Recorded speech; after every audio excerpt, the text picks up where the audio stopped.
17वीं BPSC के प्रारंभिक परीक्षा की तिथि क्या होगी? क्या 17 नवंबर को होगा एग्जाम? अब एक कैलकुलेशन कर लेते हैं, क्योंकि आपको पता है कि फॉर्म फिलिंग स्टार्ट हो चुकी है 28 सितंबर से लेकर और 18 अक्टूबर के बीच में फॉर्म फिलअप हो रहा है ना, जो कि एक महीने का भी समय नहीं है, ये सिर्फ 20 दिन का समय है। ये फॉर्म फिलिंग में क्या प्रॉब्लम हुआ है कि इस बार ना ओटीआर अलग है, जैसे वन टाइम रजिस्ट्रेशन, जिन्होंने 69th बीपीएससी में वन टाइम रजिस्ट्रेशन किया था उनका सब कुछ वैसे ही आ जाएगा डिटेल, और 70वीं जो पहली बार फॉर्म फिल कर रहे हैं तो उनको अपने डिटेल्स फिर से डालने पड़ेंगे। अभी जैसे स्टूडेंट से बात हो रही है तो कहीं कहीं एडिट का ऑप्शन नहीं आ रहा है।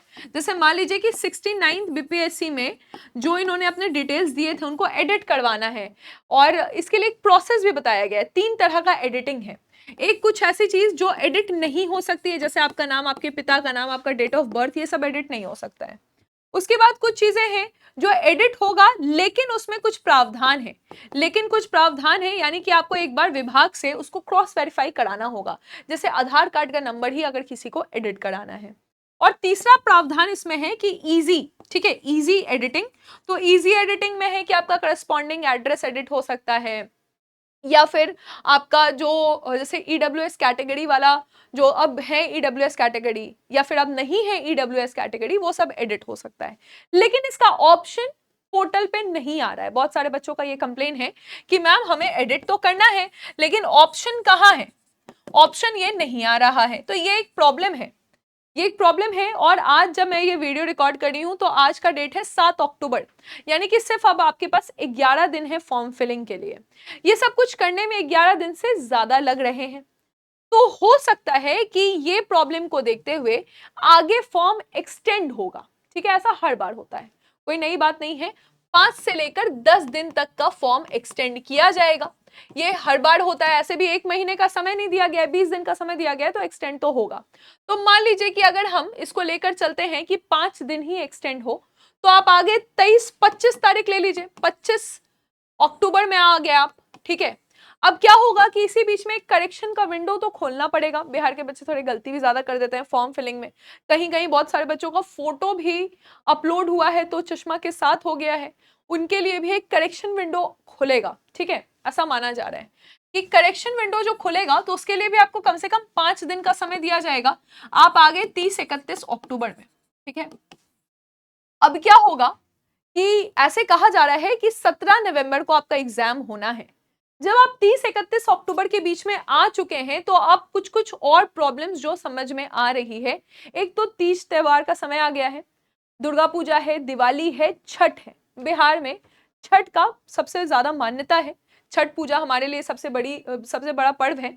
तो छठ के बीच में ये सारे प्रोसेस, बहुत सारे ऑफिस भी बंद होते हैं, दिवाली से लेकर छठ तक का ऑफिस बंद रहेगा। तो ऑफिस के क्लोजिंग के कारण भी माना जा रहा है कि आगे हो सकता है और ज्यादा विलंब हो। नॉर्थ बिहार में बाढ़ का सिचुएशन है। ये भी पता चला है कि क्योंकि इस बार थोड़ा कॉम्प्लिकेटेड एग्जाम है। कॉम्प्लिकेटेड एग्जाम का मतलब क्या है, जैसे अभी तक सेंटर डिक्लेयर नहीं हुआ है, जो आयोग है उसने केंद्र के बारे में कुछ नहीं बताया है कि एग्जाम कहां कहां होगा। इसको लेकर भी माना जा रहा है कुछ द्वंद्व चल रहे हैं, सारे सेंटर्स ओपन नहीं है। एक दिन एग्जाम नहीं होगा, मल्टीपल डे एग्जामिनेशन होगा, 2 या 2 से अधिक दिन एग्जाम हो सकता है। नॉर्मलाइजेशन होगा, क्योंकि अलग अलग क्वेश्चन पेपर्स बन रहे हैं। Set A, set B, set C तो था, उसमें क्या होता था, क्वेश्चन के नंबर्स बदलते थे, क्वेश्चन सेम होता था।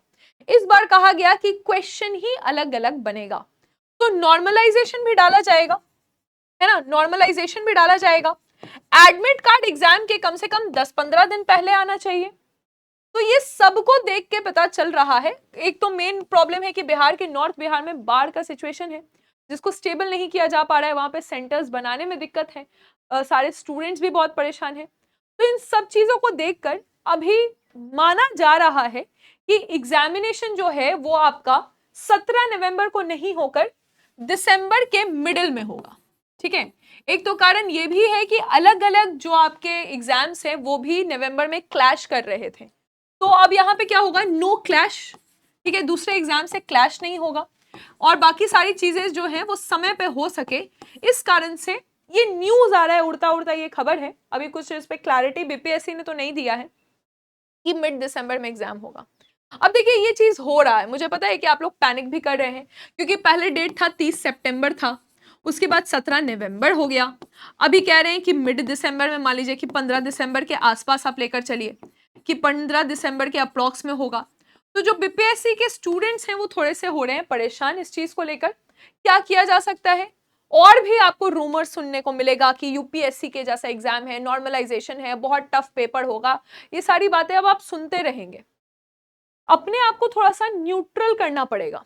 जैसे लगता है कि समय बढ़ रहा है, होता है कभी कभी कि हमने कुछ टॉपिक्स नहीं किए, जैसे बिहार में बहुत सारे ऐसे कर्नाट वंश लोग पढ़ के नहीं जाते हैं, विदेह वंश लोग पढ़ के नहीं जाते, विदेह किंगडम लोग पढ़ के नहीं जाते हैं, नॉर्थ इंडिया में भी कुछ ऐसे किंगडम्स हैं जिसको हम नहीं पढ़ते हैं, यूपी के कुछ ऐसे जगह से क्वेश्चन आया है, साउथ इंडिया से क्वेश्चन आया है, पॉलिटी में हम लोग डिस्ट्रिक्ट काउंसिल्स के बारे में नहीं पढ़ते हैं, या 6 शेड्यूल में जो 4 अलग राज्य हैं उनमें क्या प्रावधान है उनको नहीं पढ़ते हैं।